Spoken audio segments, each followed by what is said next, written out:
why does Palantir and OpenAI, and why do they get proprietary knowledge that is our knowledge, that they stole from us, but they're the ones who get all the money? That makes no sense to me. Yeah, listen, I agree. I did a story for The Atlantic about AI and the future of employment. Nobody in the middle knows what I'm talking about. They're not interested in AI. The two people who agreed, right? On the left, Bernie Sanders said, we need to tax it, we need a robot tax, right, we need a shorter work week, and we're going to need to nationalize it, right? And so then I went to Steve Bannon's townhouse. So we're talking, and he says, I agree with Bernie Sanders. And he said, but he doesn't go far enough. I think we should get 50%, and I think we need to have government control over the boards of these companies.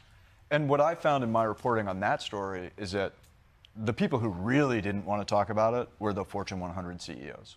Oh, that's interesting. Yeah. Now, why do you say that? What do you think that's about? I think it's two responses. Yeah. The first is they're actually really scared. Really scared. That it's going to come for them? They're scared that they look at their investments in AI, and they know what Wall Street wants. Wall Street wants growth. And if they can't show growth through using AI in their products, they can grow by shrinking their workforce. And so they are desperately afraid that that's something that they're going to do and that it's going to be really, really unpopular. And what I would say is, like, I was impressed. They were aware that they're not acting alone and that if all of them do this at the same time, the consequences for the country are going to be enormous. However, if they don't do it, they're going to be the ones out of a job because the street expects certain things from these public companies. So they're incentivized to the breakdown of our social fabric. Correct. Through a great amount of unemployment. There's a sense of inevitability around all this, as though we've created a tool that's unbelievably powerful, but we have no control over how it's deployed or how it's used.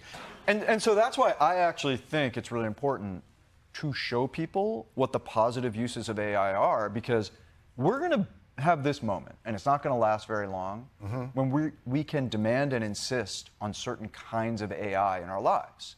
I think right now, we have this brief period where if we can understand what we want from it, how it works, how to use it in ways that it works with human beings and doesn't replace human beings, we got a shot. And I would rather focus on the ways in which we have a shot than, as you say, like hunker down, curl up in a ball, and just be like, right, it's over. Yeah. But they're doing their best to prevent that process from happening. And as trillions get funneled into their coffers, millions get funneled back into politicians' coffers to prevent that very thing from happening. They've created a machine that prevents us. And again, I go back to, but what is the fundamental driver of their product?